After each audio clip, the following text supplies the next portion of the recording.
Okay, so there we go. We're recording.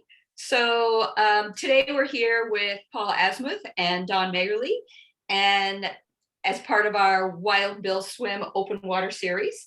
The Wild Bill Swim is a swim challenge we've just been written about in the local newspaper again, which is paying tribute and memorial to Bill Yorzyk, our local here in central Massachusetts Olympian who is originally from Western Mass, and is also a fundraiser for the local, to keep the local lake waters clean.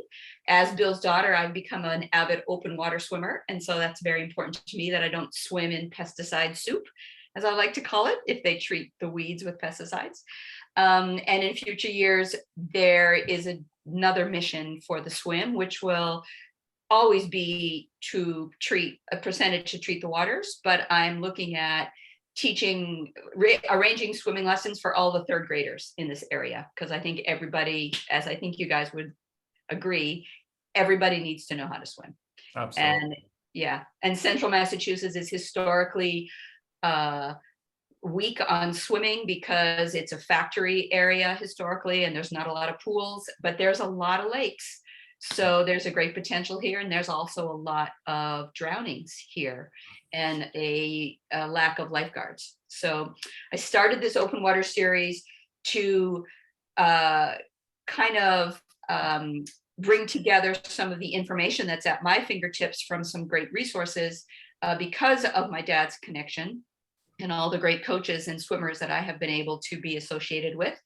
And the center point of that, which is the reason that the three of us here are connected, is Coach Charles Silvia. Paul, you were a swimmer with Coach. Don, you trained under Coach as a coach. And to me, he was just a grandfather. He was coachy. That's how I grew up. I knew him until I knew him very well. It was a big part of my life till I was about 14, 15. So I didn't get to benefit in my adult life as part from all of the technique, although it's the basis of how I swim, obviously. And there's some pictures of my brother, David, with Don, one-on-one all the time. And my other brother with another Springfield guy from earlier, and me with Susan and Jane, his daughters. So that triad that I think that comes out of Springfield College, and that I read about a lot in your book, Paul, Body, Mind, Spirit, is really important in all that we've learned. But I just want to take a second to talk about to everyone who you guys are. So Paul Asmuth has written this book called Marathon Swimming, the Sport of the Soul. He's one of, I read it here, one of the world's most successful open water marathon swimmers, and has world championships in the International Marathon Swimming Hall of Fame, in the International Swimming Hall of Fame. And he started open water swimming because the Olympics were shut down. Yeah. So that's what happened. That's a very small nutshell because I don't want to overwhelm everyone, but you can see it all in this book. Don Megerle was the coach of the Tufts Mens swimming for how many years, Don? 30 some years? 33 years. He trained at Springfield College under Coach Silvia. And he then, after his retiring from Tufts Men's swimming, became the Tufts Marathon team director. And they have raised, can you tell me the statistics you just told me about what you raised for Tufts? In excess of $15 million for the Freeman School of Nutrition. Wow. And how many runners did you put through that program? Since spring of 2005, I think in excess of 2,600 that have completed the Boston Marathon that I literally personally got to know over the years. Yeah, it's pretty cool. Yeah, that's phenomenal. So, and the reason these guys are together is because Don was crew on a boat with Coach Silvia when Paul was swimming from Nantucket to Hyannis with some really interesting conditions as they developed. So I've read and heard about. So I think I'd like to start, Paul, by asking you, so what do you remember about that swim? What stands out about it? And what maybe would you have done differently in hindsight, if that's possible to even say that? Well, a lot stand out about it. Well, first of all, no one had ever done it, so we did our best. We had a Ron Kramer was our boat captain, and Coach Silvia and Don Megerle and Susan Lang and David, I think, also were on the boat, and Coach Silvia, and everybody did their best, I think, in trying to understand how the currents were going to work. But back then, we didn't know nearly as much as we do today about how currents work. And so the goal was to start and finish about the same time as the Cape Cod Ironman Right. triathlon was going, which the winners would come in around 8 hours. And so that was our goal, that we were going to swim for about 8 hours and finish about when the winners in the same location as the winners were finishing the triathlon. But what happened was the currents were much stronger than we anticipated. So there's a lot of shoals out there for people who know what that is. So let's say where the water gets shallower. And so the same volume of water has to go between 2 points. So what happens when the shoals come, the water speeds up. And so if you haven't really experienced current, that's what happens. So we ended up getting pushed. We were swimming essentially south to north across the Nantucket Sound, and we got pushed to the east with the current. So that then when the tide changed, we got pushed to the east, and then we had to come back to the west. So then when we were turning, we had to end up basically swimming against the current. And so instead of taking 8 hours, it took 12 hours. And I think the last like 2 hours were in the dark, which was really no fun for me in an area where there are known sharks. I don't think I would do that swim today with the great white populations that have boomed with the Marine Mammal Act, which is a good thing. I see that as a good thing. But so that was the one thing, that swimming in the dark in the ocean in an area known to have sharks, even back then it was known still to have sharks. Yeah. It made me feel really uncomfortable. And Really? What a surprise. and then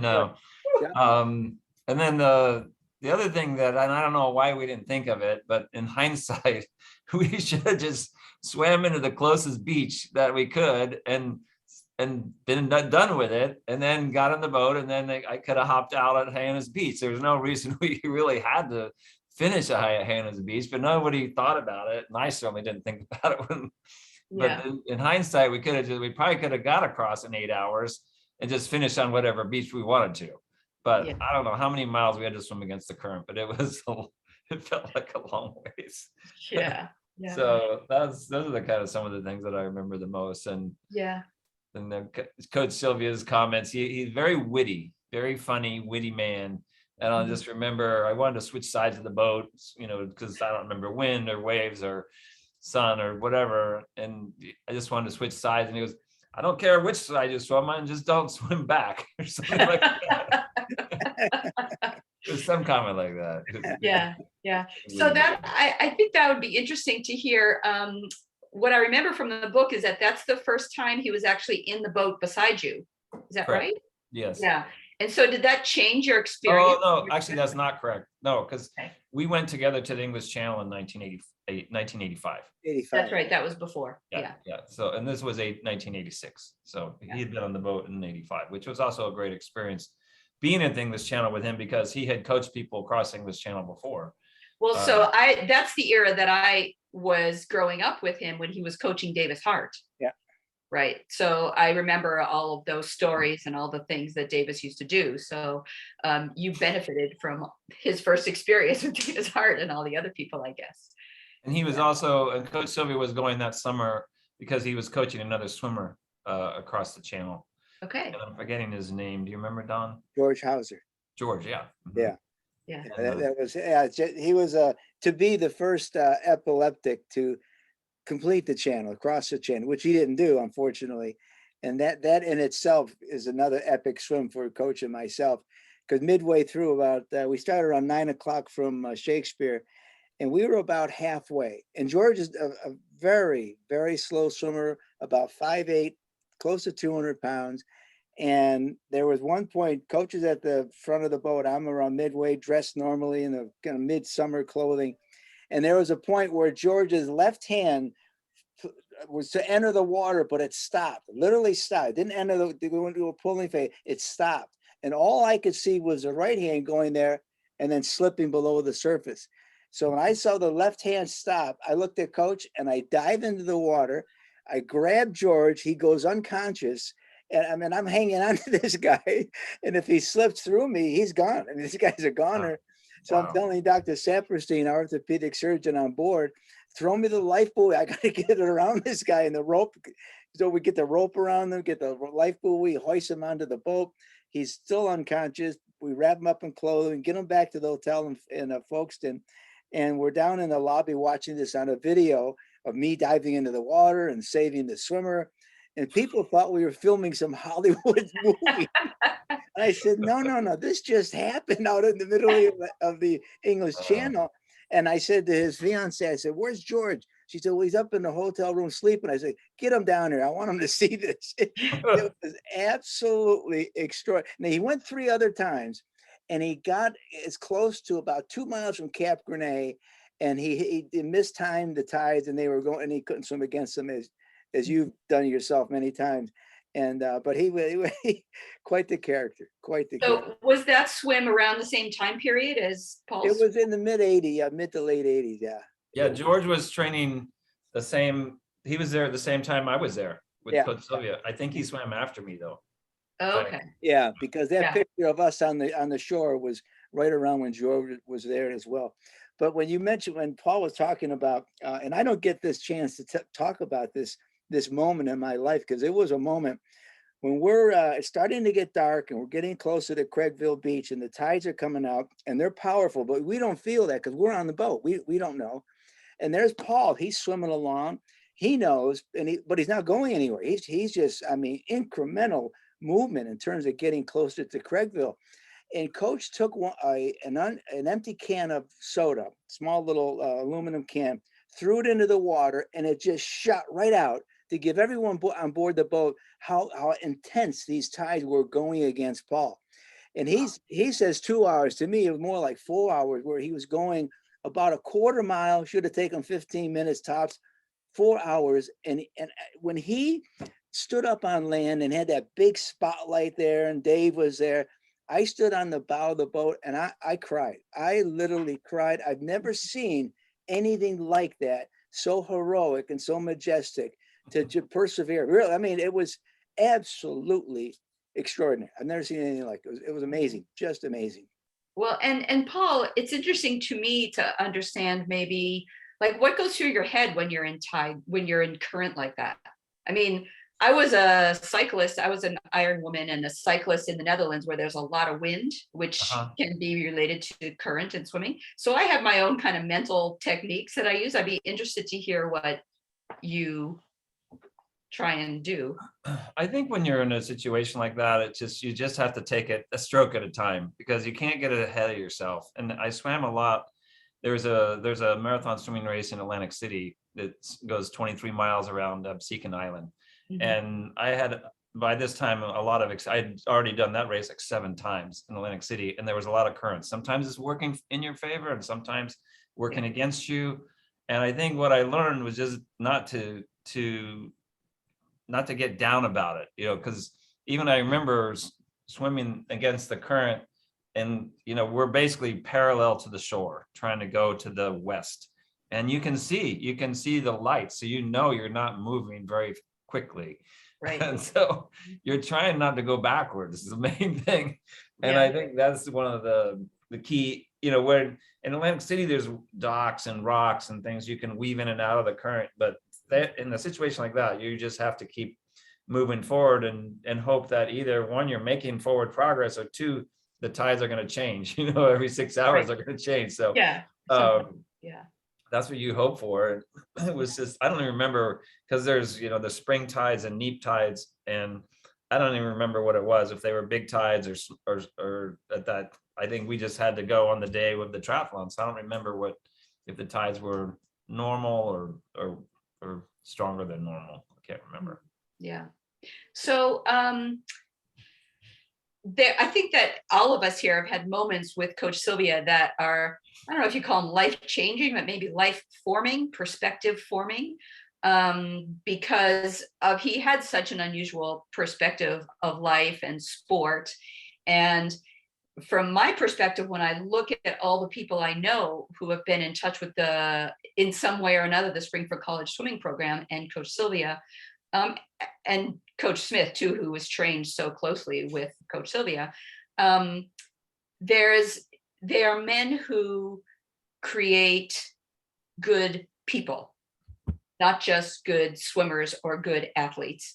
And I know, Don, that you've been successful at this. I was on YouTube and I heard your ex-swimmers talking about, well, even the administration saying they felt like there's this young kid and he's arriving not to be just a swim coach, but to teach and to coach and to mentor. And then your swimmers saying how generous you are and selfless and crazy and trustworthy and how they could count on you. And those are words that I would use to talk about my experiences with the coachee and especially Charlie, because I knew him more as an adult. But do you have a memory of something, and you talk about this in your book too, Paul, about, I mean, a lot of us know coaches, the basic three things when he says to you before you get to a race is swim within yourself, let your stroke carry you, and bring it home on the end. I mean, I feel like that's a mantra in my head since I'm about 4 years old. So, and I didn't even swim for the guy, right? So you guys heard it a lot more than I did. So we all have that. And I'm finding my way to bring that into this swim event that we're doing in memory of these two guys. But do you have any kind of memory or any kind of situation that when you recognize, well, hey, this is a different kind of coach. He's not like some of the other people I've met before. Yeah, absolutely. And when I first met Coach Silvia, I'd been trained under some of the best coaches in the world, or people that had those reputations. Yeah. And it's interesting that this morning, on the International Swim Coaches Association sent something coming up on a seminar they're doing, and basically it was all about what Coach Silvia taught. He could have taught this course. It's like terminology, physiology, anatomy, physics. He applied all those things to the swimming technique, so you could swim injury free. And he would take, he had the big skeleton, right, that you see in the chiropractor's office, and he would talk about all the different components of the shoulder.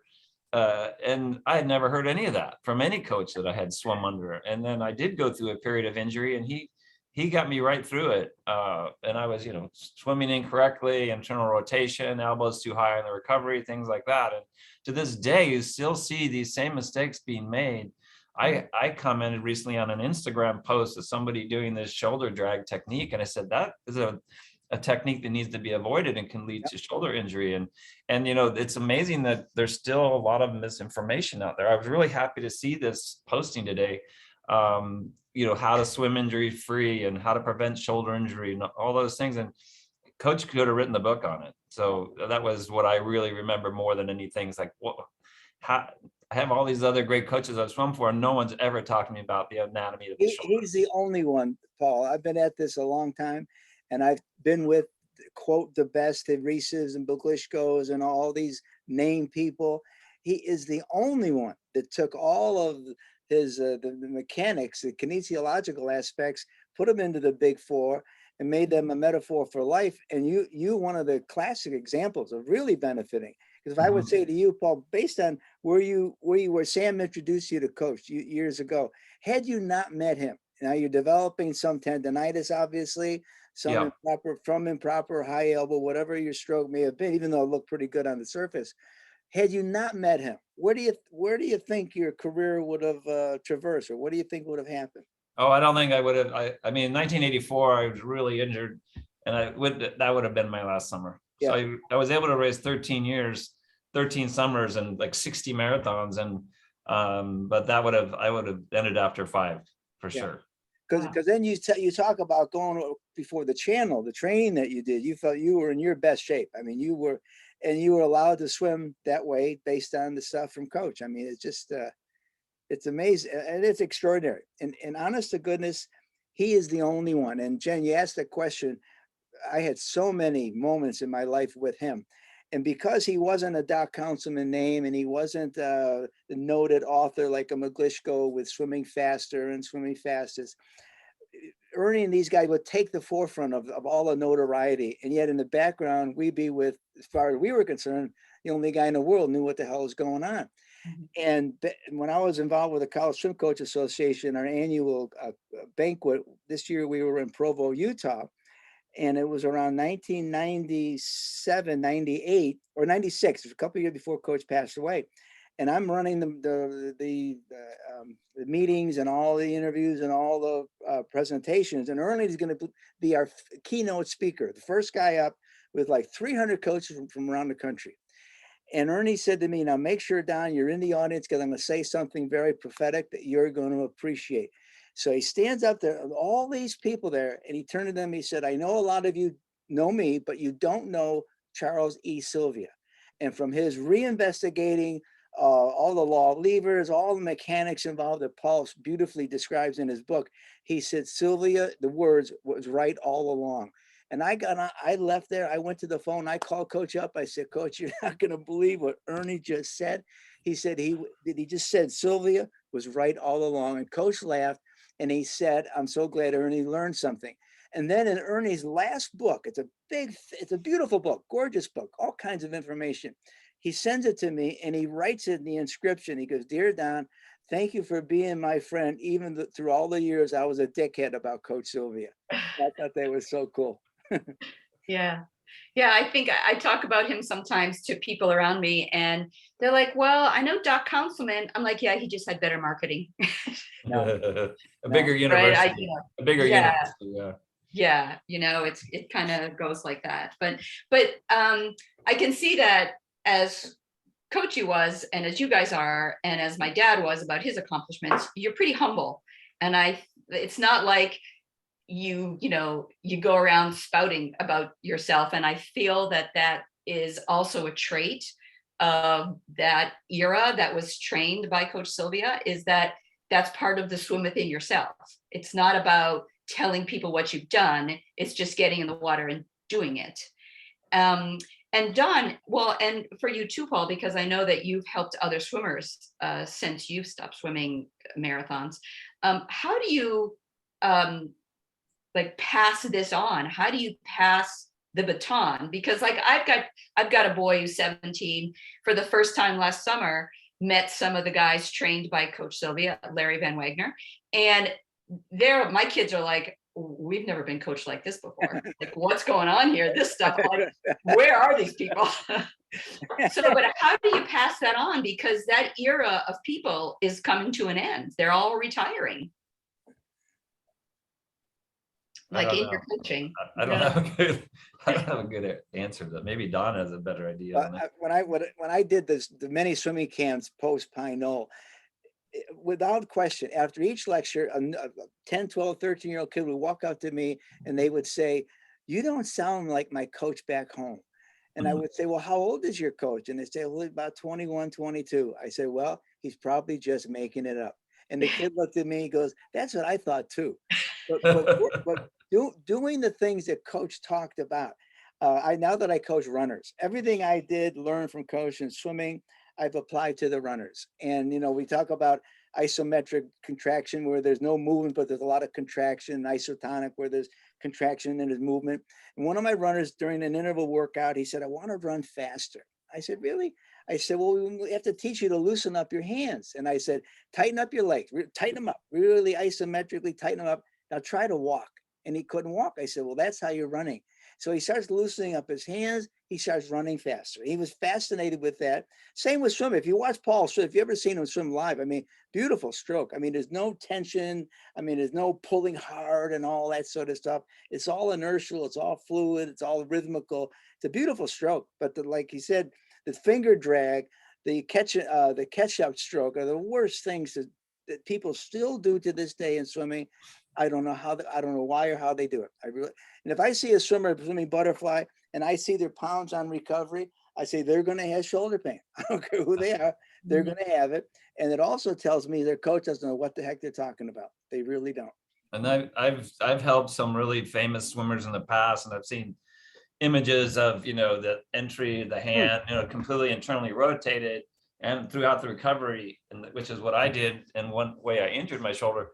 And so I reach out to their coaches and I just say that needs to be corrected, not only to prevent the injury, but so that it doesn't show up on the front page of Swimming World magazine and millions of people, kids around the country are doing that. And most of the coaches have really thanked me. And then I've seen those swimmers correct that. And I think it's important, the people who with that kind of knowledge, that this does get passed down, and that we speak up when we can.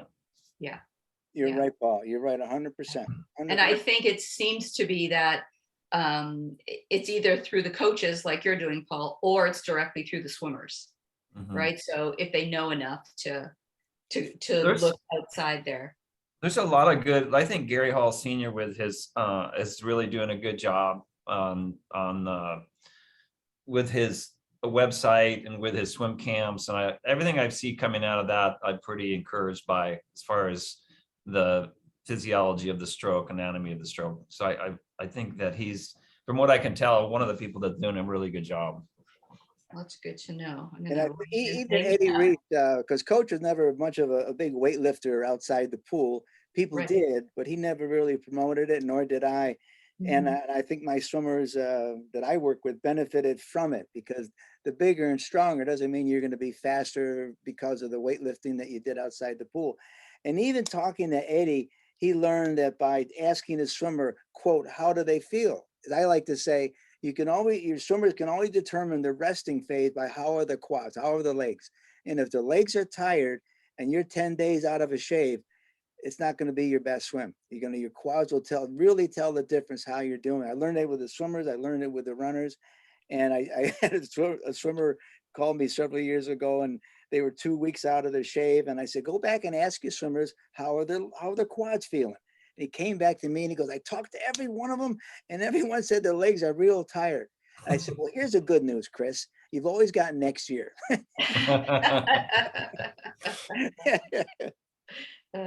So just so that we keep on time, I'd love to go on, and we've been talking a lot about current swimmers and what you've done, but as like your life progressed, and we talked about this briefly on the phone, Paul, you dipped in and out of marathon swimming, and then how do you, what have you brought into your life from it, whether physical or spiritual or emotional, and mental? There's so many areas, at least for me, that it affects. So you could.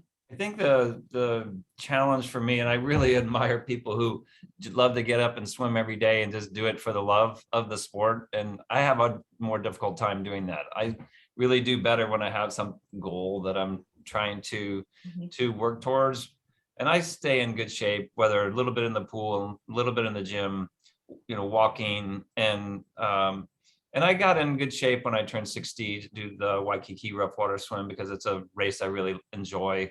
Yeah. That's where the Ironman distance came from, the 2.4 miles. And it's a challenging swim. It's a challenging from not only the distance, but there's currents and there's surf and there's 800 swimmers at the start. It's a very it's a big race, and I do enjoy that. But the other side of it is I enjoy swimming, but I don't really enjoy competing that much anymore. And I think that when I start getting in shape and able to do things that, whatever at my age that are good intervals, my mind just goes into this whole kind of competitive thing. And I really don't enjoy it that much, to be honest with you. When I get to that point, I'd rather just be swimming and enjoying it for the swimming. Yeah. And so I do really, when we go to Hawaii for vacation, I swim every day, like an hour in the ocean, just because I love it. And that's what I would love to live somewhere like that all the time, where I could do that every day. And we have a beautiful pool where at our club that's here at Meadowood that I enjoy swimming in very much. It's surrounded by a bunch of redwoods, and it's a really beautiful setting and brand new pool. It's only about 2 or 3 years old now, so it's really a great place to swim. So I don't have any excuse not to be in the water more. I think the most important thing is that people, as they get into their 50s, 60s, 70s, is that they're doing thing, they're moving. And I think Coach Silvia would say the thing, move, you whether you're walking, jogging, swimming, golfing, just be moving and finding things that you're enjoying doing. A lot of times I just enjoy going for walks, and that's what I like. And there's a quote that came across me somewhere. I read it yesterday. That's, your muscles don't know how old you are. They just know if you've moved them or not today. Yeah. Right. And I think the competition thing, I think is a great point. So I like to swim in open water swim events, not races, right? I don't care if they're timed. I don't care who's there. I don't care when I get out of the water. And some races I'll be the first woman out of the water, and some races I won't, but I don't care. And that's why this event that I'm starting this year is a swim event. And my goal is really, there's a 400-yard dock to beach swim just to get people in the water. I mean, they can use a unicorn buoy or a swan or a kickboard, doesn't matter, just get in the water. And I find that that's, so for me, this is a big lesson I took from watching my dad over the years, is that he had trouble getting back in the water and feeling happy and fulfilled and athletic if he wasn't swimming the way he used to swim. And I saw him struggle with that for so many years. And that was, to his detriment, but to my benefit, because now I don't have that, right? I've let that go. And I was talking to some other like 60 age, some athletes that I know, one who does this big sea to sky triathlon. They swim in the river and then they bike 90 miles and then they hike Mount Washington in New Hampshire. It's a big thing. He's 60 something and there's a lot of 70-year-olds, and they do it just for the experience, but they're also happy with how their body feels when they do it. And it teaches them to like get back in touch with what's going on in their body instead of ignoring pain or ignoring things that feel good or bad, whatever, which is how we end up injuring ourselves and getting more feeble as we age, I think. So, and that to me is the real body, mind, spirit that Springfield College has always put forth, which has come through everything. So, yeah. And what about, Paul, because I'm really, one of my goals is to have as many first-time swimmers as I can in this event. What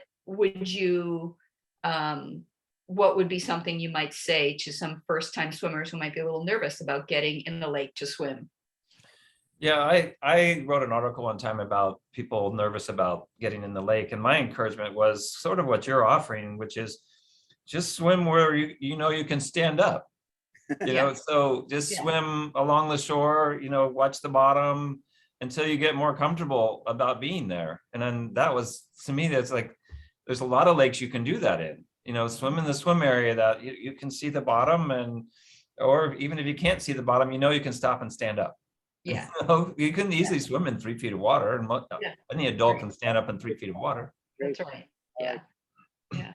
So, but that's my encouragement to people, just to get out there and do, just try it. And I think most people, and also with the new buoys, you and I talked about that, that attached to you, with the advancement of the quality of wetsuits. And I think there's a lot more ways to help people be more buoyant, more comfortable in the water than used to exist. So, and even, there's a lot of other things to do in the water. Maybe you want to swim and somebody else, your partner wants to paddleboard, or there's a lot of or kayak, or that's why there's a swim paddleboard relay as part of this day too that I'm doing, because that's exactly it. People want to do different things, but on the water. So yeah. So, all right. Well, thank you so much. If anybody's listening. A last question for Paul. Yeah. It just came to me. In all the swims you did post college, it had to do with open water. Did you shave for many, or all of them? All of them. I was the first one to do it. Okay. And it was funny because I did it in Atlantic City. It's like, well, I want to swim fast, I'm going to shave down. Yeah. So I got there. It was my first race, and none of the other swimmers were shaved down. I didn't know if they were going to shave or not, but I certainly knew I was, because I knew what a difference it would make. And You know, I won a lot of races for a couple years, and I had other swimmers tell me it didn't make a difference, but after a couple of years when I was winning a lot of races, suddenly everybody was shaving down. Yeah. Yeah, that's, My high school experience was Tom Grohl, who swam. Jen, you remember Tom Grohl? I remember He was Tom. my high school coach. We swam for Coach Silvia, and we shaved as a high school team in 1963 at Arundecoit High School. And I mean, and of course, since then I've done a lot of studying and writing and research on the subject. But those that don't shave, they're out of, I mean, there's something wrong with them. I mean, it really is. And we shaved runners, we shaved the cyclists, even though they shaved their legs, we shaved their arms. We shaved football players, pole vaulters, sprinters on the track, and they've all excelled. They have all excelled. And so what is it about that? Because I understand swimming with the drag there, but like people think, and they still think, Jen, that it's all resistance. And I said, well, if you're real tired from swimming and you haven't recovered and you shave, you don't swim faster. It's No. nothing to do with a sense of less drag or reduction in friction, but it heightens the sensory perception of what you're doing. Whereas Coach used to say, as he taught me, is you're actually expending less energy, less force, and yet you're swimming even faster. And there's no question about it. I mean, there's absolutely no question about it. And with our swimmers at Tufts, we got more into hot showers, floating after practice, shaving at the right time, and staying off your legs. And that, and all the other coaches would get mad at me and said, Megerle, all you guys do is sit around, take hot showers, you float. And I said, how are our guys doing? Oh, they're doing pretty good. Said, we'll keep doing that crazy stuff because it really works. And it was all because of Coach. I mean, Coach taught us all that stuff. wow. Looks like I still got a whole lot to learn, that's for sure. All right, well, thank you both for your time. I really appreciate it. And anybody out there want to read this book, it's really worth a read. Yeah, definitely. Thank you. Definitely. Yep. And I hope you guys have a great day. Thanks, Thank Jen. you. Thanks, Thank Paul. you. Good luck to you. Okay. Bye-bye. Bye.